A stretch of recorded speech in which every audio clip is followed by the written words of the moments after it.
الحمدللہ رب العالمین والصلاة والسلام على سید المرسلین اما بعد فاعوذ باللہ من الشیطان الرجیم بسم اللہ الرحمن الرحیم۔ برادر اسلام السلام علیکم ورحمۃ اللہ وبرکاتہ۔ ناظرین، ہم امیر المومنین حضرت عثمان غنی رضی اللہ تعالیٰ عنہ کا بیان پیش کر رہے ہیں، اور آج ہم آپ کی خلافت کا بیان کریں گے۔ حضرت علامہ جلال الدین سیوطی علیہ رحمہ اپنی مشہور کتاب تاریخ الخلفاء میں تحریر فرماتے ہیں کہ زخمی ہونے کے بعد حضرت عمر فاروق اعظم کی طبیعت جب زیادہ ناساز ہوئی تو لوگوں نے آپ رضی اللہ تعالیٰ عنہ سے عرض کیا کہ یا امیر المومنین، آپ ہمیں کچھ وصیتیں فرمائیے اور خلافت کے لیے کسی کو انتخاب فرما دیجئے۔ تو حضرت عمر رضی اللہ تعالیٰ عنہ نے ارشاد فرمایا کہ خلافت کے علاوہ ان 6 صحابہ کا جن سے رسول اللہ صلی اللہ تعالیٰ علیہ وسلم راضی اور خوش رہا کر اس دنیا سے تشریف لے گئے، میں کسی اور کو مستحق نہیں سمجھتا ہوں۔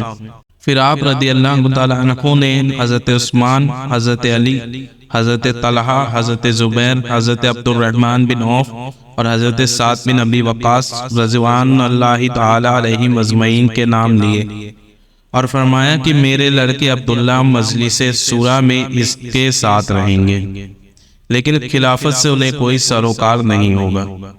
اگر سعد بن ابی وقاص رضی اللہ تعالیٰ عنہ کا انتخاب ہو جائے تو وہ اس کا حق رکھتے ہیں، ورنہ ان 6 صحابیوں میں سے جسے کو چاہے منتخب کر لے، اور میں نے سعد بن ابی وقاص کو کسی عاجزی اور خیانت کے سبب معزول نہیں کیا تھا۔ پھر آپ رضی اللہ تعالیٰ عنہ نے فرمایا کہ میں اپنے بعد خلیفہ ہونے والوں کو وصیت کرتا ہوں تاکہ وہ اللہ تعالیٰ سے ڈرتا رہے اور سب انصار اور مہاجرین کی ساری رعایا کے ساتھ بھلائی سے پیش آتا رہے۔ جب حضرت فاروق اعظم رضی اللہ تعالیٰ عنہ کا وصال ہو گیا اور لوگ ان کی تجہیز و تفصیل سے فارغ ہو گئے تو 3 روز بعد خلیفہ کو منتخب کرنے کے لیے جمع ہوئے۔ حضرت عبد الرحمن بن عوف رضی اللہ تعالیٰ عنہ نے لوگوں سے فرمایا کہ پہلے 3 آدمی اپنا حق 3 آدمیوں کو دے کر دستبردار ہو جائیں۔ لوگوں نے اس بات کی تائید کی تو حضرت زبیر، حضرت علی کو اور حضرت سعد بن ابی وقاص حضرت عبد الرحمن کو اور حضرت طلحہ حضرت عثمان کو اپنا حق دے کے دستبردار ہو گئے۔ یہ تینوں حضرات رائے مشورہ کرنے کے لیے ایک طرف چلے گئے۔ وہاں حضرت عبد الرحمن بن عوف رضی اللہ تعالیٰ عنہ نے فرمایا کہ میں اپنے لیے خلافت کو پسند نہیں کرتا، اب آپ لوگ میں سے بھی جو خلافت کی ذمہ داری سے دستبردار ہونا چاہے وہ بتا دے، اس لیے کہ جو بری ہوگا ہم خلافت اسی کے سپرد کریں گے، اور جو شخص خلیفہ ہو اس کے لیے ضروری ہے کہ وہ حضور صلی اللہ تعالیٰ علیہ وسلم کی امت میں سب سے افضل ہو اور اصلاح امت کی بہت خواہش رکھتا ہو۔ اس بات کے جواب میں حضرت عثمان غنی رضی اللہ تعالیٰ عنہ اور حضرت علی رضی اللہ تعالیٰ عنہ ان دونوں حضرات چپ رہے۔ تو حضرت عبد الرحمن بن عوف رضی اللہ تعالیٰ عنہ نے فرمایا کہ اچھا، آپ لوگ اس انتخاب کا کام ہمارے سپرد کر دے۔ قسم خدا کی میں آپ لوگوں میں بہتر اور افضل شخص کا انتخاب کروں گا۔ دونوں حضرات نے فرمایا کہ ہم لوگوں کو منظور ہیں، ہم انتخاب خلیفہ کا کام آپ کے سپرد کرتے ہیں۔ اب اس کے بعد حضرت عبد الرحمن بن عوف رضی اللہ تعالیٰ عنہ حضرت علی رضی اللہ تعالیٰ عنہ کو لے کر ایک طرف گئے اور ان سے کہا کہ اے علی، آپ رضی اللہ تعالیٰ عنہ اسلام قبول کرنے میں سابقین اولین میں سے ہیں، اور آپ رسول اللہ صلی اللہ تعالیٰ علیہ وسلم کے قریبی عزیز ہیں، لہٰذا آپ کو اگر میں خلیفہ مقرر کر دوں تو آپ قبول فرما لیں، اور اگر میں کسی دوسرے کو آپ پر خلیفہ مقرر کر دوں تو اس کی اطاعت کریں۔ حضرت علی رضی اللہ تعالیٰ عنہ نے فرمایا کہ یہ بات مجھے منظور ہے۔ اس کے بعد حضرت عبد الرحمن بن عوف رضی اللہ تعالیٰ عنہ حضرت عثمان غنی رضی اللہ تعالیٰ عنہ کو لے کر ایک طرف گئے اور ان سے بھی تنہائی میں اسی قسم کی گفتگو کی، تو انہوں نے بھی دونوں باتوں کو تسلیم کر لیا۔ جب ان دونوں حضرات سے عبد الرحمن بن عوف رضی اللہ تعالیٰ عنہ نے اس قسم کا عہد و پیمانہ لے لیا، تو اس کے بعد آپ نے حضرت عثمان غنی رضی اللہ تعالیٰ عنہ کے ہاتھ پر بیعت کر لی، اور ان کے بعد حضرت علی رضی اللہ تعالیٰ عنہ نے بھی بیعت کر لی۔ تاریخ الخلفاء میں ابن عساکر کے حوالے سے ہے کہ حضرت عبد الرحمن بن عوف رضی اللہ تعالیٰ عنہ نے حضرت علی رضی اللہ تعالیٰ عنہ کے بجائے حضرت عثمان غنی رضی اللہ تعالیٰ عنہ کو اس لیے خلیفہ منتخب کیا کہ جو بھی صحیح رائے تنہائی میں ان سے ملتا وہ یہی مشورہ دیتا کہ خلافت حضرت عثمان رضی اللہ تعالیٰ عنہ کو ملنا چاہیے، وہ اس کے لیے سب سے زیادہ مستحق ہیں۔ چنانچہ ایک روایت میں یوں ہے کہ حضرت عبد الرحمن بن عوف رضی اللہ تعالیٰ عنہ نے حمد و صلات کے بعد حضرت علی کرم اللہ تعالیٰ وجہہ الکریم سے فرمایا، اے علی، میں نے سب لوگوں کی رائے معلوم کر لی ہے، خلافت کے بارے میں سب کی رائے حضرت عثمان غنی رضی اللہ تعالیٰ عنہ کے لیے ہے۔ یہ کہہ کر آپ نے حضرت عثمان رضی اللہ تعالیٰ عنہ کا ہاتھ پکڑا اور کہا کہ میں سنت خدا اور سنت رسول صلی اللہ تعالیٰ علیہ وسلم اور دونوں خلفاء کی سنت پر آپ سے بیعت کرتا ہوں۔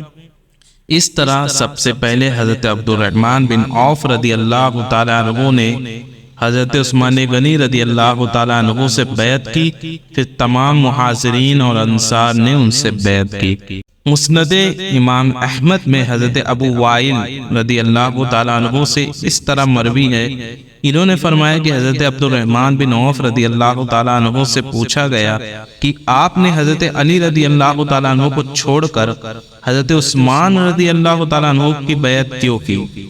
انہوں نے فرمایا کہ اس میں میرا کوئی قصور نہیں، میں نے پہلے حضرت علی کرم اللہ تعالیٰ وجہہ الکریم ہی سے کہا کہ میں کتاب اللہ، سنت رسول اللہ صلی اللہ تعالیٰ علیہ وسلم اور حضرت ابو بکر صدیق رضی اللہ تعالیٰ عنہ اور حضرت عمر فاروق رضی اللہ تعالیٰ عنہ کی سنت پر آپ سے بیعت کرتا ہوں، تو انہوں نے فرمایا کہ میں اس کے استطاعت نہیں رکھتا۔ اس کے بعد میں نے حضرت عثمان غنی رضی اللہ تعالیٰ عنہ سے اسی قسم کی گفتگو کی تو انہوں نے قبول کر لیا۔ کنیات الطالبین نے جو حضرت غوث پاک رضی اللہ تعالیٰ عنہ کی تصنیف مشہور ہے، اس میں بھی یہی روایت مذکور ہے، تو اس روایت کی بنیاد پر یہ کہا جائے گا کہ غالباً حضرت علی رضی اللہ تعالیٰ عنہ نے اس وقت خلافت سے اس لیے انکار کر دیا کہ ان پر عام صحابہ رضی اللہ تعالیٰ عنہ کا رجحان ظاہر ہو چکا تھا کہ وہ میرے بجائے حضرت عثمان غنی رضی اللہ تعالیٰ عنہ کو خلیفہ مقرر کرنا چاہتے ہیں، تو آپ نے صحابہ کی مرضی کے خلاف زبردستی ان کا خلیفہ بننا پسند نہیں فرمایا۔ اور ایک روایت میں یہ بھی ہے کہ حضرت عبد الرحمن بن عوف رضی اللہ تعالیٰ عنہ فرماتے ہیں کہ میں نے تنہائی میں حضرت عثمان غنی رضی اللہ تعالیٰ عنہ سے دریافت کیا کہ اگر میں آپ سے بیعت کروں تو مجھے آپ کس سے بیعت کرنے کا مشورہ کریں گے، یعنی میں اگر آپ سے بیعت نہ کروں تو آپ مجھے کس سے بیعت کرنے کا مشورہ دیں گے؟ تو انہوں نے فرمایا کہ علی رضی اللہ تعالیٰ عنہ سے۔ پھر میں نے اسی طرح تنہائی میں حضرت علی رضی اللہ تعالیٰ عنہ سے کہا کہ اگر میں آپ کی بیعت نہ کروں تو آپ مجھے کس سے بیعت کرنے کا مشورہ دیں گے؟ انہوں نے فرمایا عثمان غنی رضی اللہ تعالیٰ عنہ۔ پھر میں نے حضرت زبیر رضی اللہ تعالیٰ عنہ کو بلا کر اسی طرح تقلیہ میں ان سے دریافت کیا کہ اگر میں آپ کی بیعت نہ کروں تو آپ مجھے کس کی بیعت کرنے کی رائے دیں گے؟ انہوں نے فرمایا حضرت علی یا حضرت عثمان رضی اللہ تعالیٰ عنہ بس۔ تو حضرت عبد الرحمن بن عوف رضی اللہ تعالیٰ عنہ فرماتے ہیں کہ پھر میں نے حضرت سعد رضی اللہ تعالیٰ عنہ کو بلایا اور ان سے کہا کہ میرا اور آپ کا ارادہ تو خلیفۃ المسلمین بننے کا ہے ہی نہیں، تو پھر آپ مجھے کس سے بیعت کرنے کا مشورہ دیں گے؟ انہوں نے فرمایا کہ حضرت عثمان رضی اللہ تعالیٰ عنہ سے۔ پھر حضرت عبد الرحمن بن عوف رضی اللہ تعالیٰ عنہ نے تمام مہاجرین اور انصار سے مشورہ کیا تو اکثر لوگوں کی رائے حضرت عثمان غنی رضی اللہ تعالیٰ عنہ کے بارے میں ہی پائی گئی، اس لیے انہوں نے حضرت عثمان غنی رضی اللہ تعالیٰ عنہ سے بیعت کی۔ رافضی کہتے ہیں کہ سب سے پہلے خلافت کے حقدار حضرت علی رضی اللہ تعالیٰ عنہ تھے، یعنی سیاہ حضرات، مگر لوگوں نے ان کا حق غصب کیا اور پہلے حضرت ابو بکر، پھر حضرت عمر اور پھر حضرت عثمان کو خلیفہ بنایا، اور اس طرح مسلسل حضرت علی رضی اللہ تعالیٰ عنہ کی حق تلافی کی گئی معاذ اللہ۔ پھر رافضی اسی پر اتفاق نہیں کرتے کہ بلکہ حضرت خلفائے ثلاثہ اور دیگر صحابہ کرام رضی اللہ تعالیٰ عنہم جنہوں نے ان کو خلیفہ منتخب کیا، ان سب سے بغض و عداوت رکھتے ہیں اور ان کو برا بھلا کہتے ہیں۔ یہ سیاہ حضراتوں کا کام ہے۔ اس اعتراض کا جواب یہ ہے کہ حضرت علی کرم اللہ تعالی وجہ الکریم سے پہلے جو لوگ خلیفہ ہوئے اور جنہوں نے ان کو خلیفہ بنائی، یہ وہ لوگ ہیں جن کی خدا تعالی نے مدح فرمائی، اور ان کی تعریف و توصیف میں قرآن مجید کی بہت سی آیتیں نازل ہوئی۔ مثلا جیسے پارہ نمبر 27 میں ہے، اللہ تعالی ارشاد فرماتا ہے: لا یستوی منکم من انفق من قبل الفتح وقتال اولئک اعظم درجات من الذین انفقوا من بعد وقتالوا وقل وعد اللہ الحسنی۔ اس میں رب تعالیٰ ارشاد فرماتا ہے: تم میں برابر نہیں وہ جنہوں نے فتح مکہ سے پہلے خرچ اور جہاد کیا، وہ مرتبے میں ان سے بڑے ہیں جنہوں نے فتح مکہ کے بعد خرچ کیا، جہاد کیا، اور ان سب سے اللہ جنت کا وعدہ فرما چکا ہے۔ اور اسی طرح پارہ نمبر 11 رکن نمبر 2 میں ہے: والسابقون الاولون من المہاجرین والانصار والذین اتبعوهم بإحسان رضی اللہ عنہ ورضوا عنہ۔ اس میں رب تعالیٰ نے ارشاد فرمایا: اور سب میں اگلے پہلے مہاجرین اور انصار اور سب جو بھلائی کے ساتھ ان کی اتباع کیے، اللہ عز و جل ان سے راضی ہوا اور وہ اللہ سے راضی ہوئے۔ پارہ نمبر 28 رکن نمبر 4 میں ہے: للفقراء المہاجرین الذین اخرجوا من دیارہم واموالہم یبتغون فضلا من اللہ ورضوانا وینصرون اللہ ورسولہ اولئک هم الصادقون۔ اس میں رب تعالیٰ ارشاد فرماتا ہے: ہجرت کرنے والے فقیروں کے لیے جو اپنے گھروں اور مالوں سے نکالے گئے، اللہ عز و جل کا فضل اور اس کی رضا چاہتے ہیں اور اللہ اور اس کے رسول کی مدد کرتے ہیں، وہی لوگ سچے ہیں۔ اسی طرح پارہ نمبر 28 اور رکو نمبر 4 میں ہے: والذین تبوأوا الدار والایمان من قبلہم یحبون من حاضر الیہم ولا یزیدون فی صدورہم حظاظا مما اوتوا ویؤثرون علی انفسہم ولو کان بہم خصاصہ ومن یوق شح نفسہ فاولئک هم المفلحون۔ اور جن لوگوں نے پہلے سے اس مدینہ منورہ شہر میں اور ایمان کے گھر بنا لیا، وہ دوست رکھتے ہیں ان لوگوں کو جو ان کی طرف ہجرت کر کے گئے، اور وہ لوگ اپنے دلوں میں کوئی حاجت نہیں پاتے اس چیز کی مہاجرین مال غنیمت دیے گئے، اور انصار اپنی جانوں پر ان کو ترجیح دیتے ہیں اگرچہ انہیں شدید محتاجی ہو، اور جو اپنے نفس کے لالچ سے بچایا گیا وہی کامیاب ہے۔ اسی طرح اللہ نے پارہ نمبر 4 رکو نمبر 8 میں فرمایا: لقد من اللہ علی المؤمنین اذا بعث فیہم رسولا من انفسہم یتلو علیہم آیاتہ ویزکیہم۔ بے شک اللہ کا مسلمانوں پر بڑا احسان ہوا کہ ان میں انہی میں سے ایک رسول بھیجا جو ان پر خدا تعالیٰ کی آیتیں پڑھتا ہے اور انہیں پاک کرتا ہے۔ اس قسم کی اور بہت سی آیتیں کریمہ ہیں جن میں خدا عز و جل نے اپنے پیارے مصطفیٰ صلی اللہ تعالیٰ علیہ وسلم کے اصحاب کی واضح لفظوں میں تعریف و توصیف بیان فرمائی ہے۔ آپ لوگ غور کیجئے کہ پہلی آیت کریمہ میں فرمایا گیا وَقُلْ وَعَدَ اللَّهُ الْحُسْنَى، یعنی فتح مکہ سے پہلے اور اس کے بعد اللہ کی راہ میں خرچ کرنے اور لڑائی کرنے والے ہر ایک سے اللہ تعالیٰ نے بھلائی کا وعدہ فرمایا ہے۔ اور دوسری آیت مبارکہ میں فرمایا رضی اللہ عنہم ورضوا عنہ، یعنی اللہ تعالیٰ ان سے راضی اور وہ اللہ تعالیٰ سے راضی ہیں۔ پھر تیسری آیت میں اللہ تعالیٰ فرماتا ہے اولئک هم الصادقون، اور وہ لوگ سچے ہیں۔ فاولئک هم المفلحون، یعنی وہی لوگ فلاح یافتہ اور کامیاب ہیں۔ اور پانچویں آیت مبارکہ میں فرمایا گیا وَيُزَكِّيهِمْ، نبی اکرم صلی اللہ تعالیٰ علیہ وسلم ان کا تزکیہ فرماتے ہیں، یعنی ناپسندیدہ خصلتوں اور بری باتوں سے ان کو پاک و صاف کرتے ہیں اور صالح بناتے ہیں۔ اللہ تعالیٰ نے اس آیت مبارکہ میں خبر دی ہے کہ حضور صلی اللہ تعالیٰ علیہ وسلم مزکی ہیں، تو اس بات پر ایمان لانا ضروری ہے کہ صحابہ کرام کے قلوب کا انہوں نے تزکیہ فرمایا، اس لیے کہ اگر ان کے قلوب کا تزکیہ نہیں فرمایا تو وہ مزکی نہیں ہو سکتے،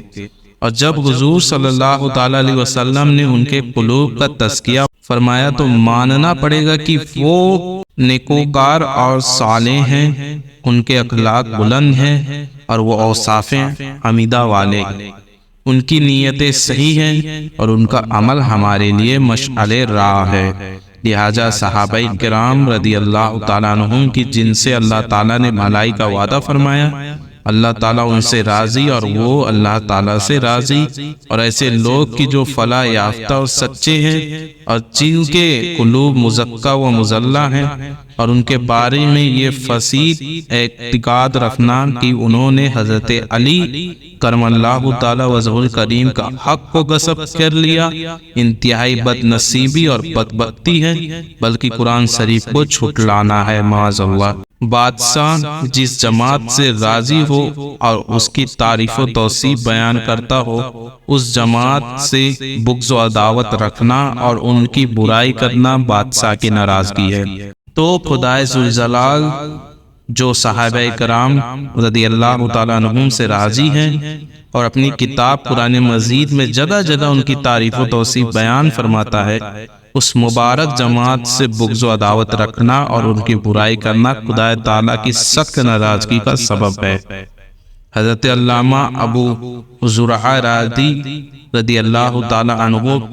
جو تابع تابعین میں سے ہیں، انہوں نے اس سلسلے کو نہایت ہی عمدہ بات فرمائی ہے۔ آپ فرماتے ہیں اذا رأیت الرجل انہ یدکس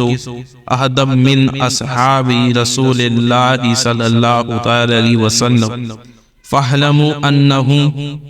زندق، یعنی جب تم کسی شخص کو دیکھو کہ وہ رسول کریم صلی اللہ تعالی علیہ وسلم کے اصحاب میں سے کسی کو تنقیص کرتا ہے، ان میں نقص نکالتا ہے، تو جان لو کہ وہ زندگی اور بے دین ہے، اس لیے کہ قرآن اور حضور صلی اللہ تعالی علیہ وسلم کا ہر فرمان ہمیں صحابہ ہی کے واسطے سے ملا ہے، تو ان کی ذات میں برائی ثابت کرنا اور ان کو غلط ٹھہرانا قرآن و حدیث کو باطل قرار دینا ہے معاذ اللہ۔ اور تاریخ الخلفاء میں ابن سعد کے حوالے سے ہے کہ خلیفہ منتخب ہونے کے بعد جب حضرت عثمان غنی رضی اللہ تعالیٰ عنہ خطبہ دینے کے لیے کھڑے ہوئے تو آپ کچھ بیان نہ کر سکے، صرف اتنا فرمایا کہ اے لوگو، پہلی مرتبہ گھوڑے پر سوار ہونا بڑا مشکل ہوتا ہے، آج کے بعد بہت سے دن آئیں گے، اگر میں زندہ رہا تو انشاءاللہ آپ لوگوں کے سامنے ضرور خطبہ دوں گا، اور ہمارے خاندان کے لوگ خطیب نہیں ہوئے ہیں، خدا تعالیٰ سے امید ہے کہ وہ عنقریب ہمیں خطبہ دینے کی قدرت عطا فرمائے گا۔ اعلیٰ حضرت امام احمد رضا فاضل بریلی علیہ رحمت تحریر فرماتے ہیں، ممبر کے 3 زینے تھے، علاوہ اوپر کے تختے کی جس پر بیٹھتے ہیں حضور سید عالم صلی اللہ تعالی علیہ وسلم درجہ بالا پر خطبہ فرمایا کرتے تھے۔ حضرت صدیق اکبر رضی اللہ تعالیٰ عنہ نے دوسرے پر پڑھا، حضرت عمر فاروق رضی اللہ تعالیٰ عنہ نے تیسرے پر پڑھا، جب زمانہ ذوالنورین رضی اللہ تعالیٰ عنہ کا آیا تو پھر اول پر خطبہ فرمایا۔ سبب پوچھا گیا تو فرمایا اگر دوسرے پر پڑھتا لوگ گمان کرتے کہ میں صدیق کے ہمسر ہوں، اور تیسرے پر پڑھتا تو وہم ہوتا کہ میں فاروق کے برابر ہوں، لہذا وہاں پڑھا جہاں یہاں احتمال متوسر نہیں۔ حضرت عثمان غنی رضی اللہ تعالیٰ عنہ کے جملے قابل غور ہیں۔ وہ فرماتے ہیں کہ اگر دوسرے پر پڑتا لوگ گمان کرتے کہ میں صدیق کا ہمسر ہوں۔ سوال یہ پیدا ہوتا کہ اگر لوگ ان کو حضرت صدیق رضی اللہ تعالیٰ عنہ کا ہمسر گمان کرتے تو کیا اس میں کوئی خرابی تھی؟ ہاں بے شک خرابی تھی، اس لیے کہ حضرت عثمان غنی رضی اللہ تعالیٰ عنہ کو یہ ہرگز منظور نہیں تھا کہ لوگ ان کو صدیق اکبر رضی اللہ تعالیٰ عنہ کا ہمسر گمان کرے۔ اسی طرح ان کو یہ بھی گوارا نہیں تھا کہ لوگ ان کے بارے میں وہم کرے کہ وہ حضرت فاروق اعظم رضی اللہ تعالیٰ عنہ کے برابر ہیں۔ اس لیے فرمایا کہ اگر تیسرے پر پڑتا تو وہم ہوتا کہ فاروق کے برابر ہے۔ معلوم ہوا کہ حضرت عثمان غنی ذو النورین رضی اللہ تعالیٰ عنہ کا حضرت ابوبکر صدیق اور حضرت عمر فاروق اعظم رضی اللہ تعالیٰ عنہ سے برابری کا دعویٰ کرنا تو بہت دور کی بات ہے، ان کو اتنا بھی گوارا نہیں تھا کہ ان کے بارے میں کوئی یہ وہم و گمان کرے کہ وہ حضرات سیفین کے ہمسر و برابر ہیں۔ اسی لیے وہ سب سے اوپر والے درجے پر خطبہ پڑھتے ہیں۔ پھر حضرت عثمان غنی ذو النورین رضی اللہ تعالیٰ عنہ کا یہ جملہ بھی قابل توجہ ہے کہ میں نے وہاں خطبہ پڑھا جہاں یہ یعنی ہمسری و برابری کا احتمال متصور نہیں۔ مطلب یہ ہوا کہ صحابہ کرام رضوان اللہ تعالی علیہم اجمعین میں سے کوئی بھی یہ تصور کر ہی نہیں سکتا تھا کہ حضرت عثمان غنی رضی اللہ تعالیٰ عنہ حضور صلی اللہ تعالیٰ علیہ وسلم سے برابری اور ہمسری کا دعویٰ کر سکتے ہیں۔ ثابت ہوا کہ اگر کوئی عقائد عالم صلی اللہ تعالیٰ علیہ وسلم سے برابری اور ہمسری کا دعویٰ کرے تو گستاخ و بے ادب ہے اور صحابہ کرام رضوان اللہ تعالیٰ علیہم اجمعین کے رستے سے الگ ہے، اور احادیث شریف سے معانا علیہ و اصحابہ کے مطابق انہی کے رستے پر چلنے والے جنتی ہیں، باقی سب جہنمی ہے۔ تو ناظرین، یہاں تک ہم نے آپ کی خلافت کا کچھ چند واقعات آپ کو سنایا۔ انشاءاللہ اس کے آگے کے حالات ہم اگلے ویڈیو میں لیں گے۔ تب تک کے لیے السلام علیکم ورحمۃ اللہ وبرکاتہ۔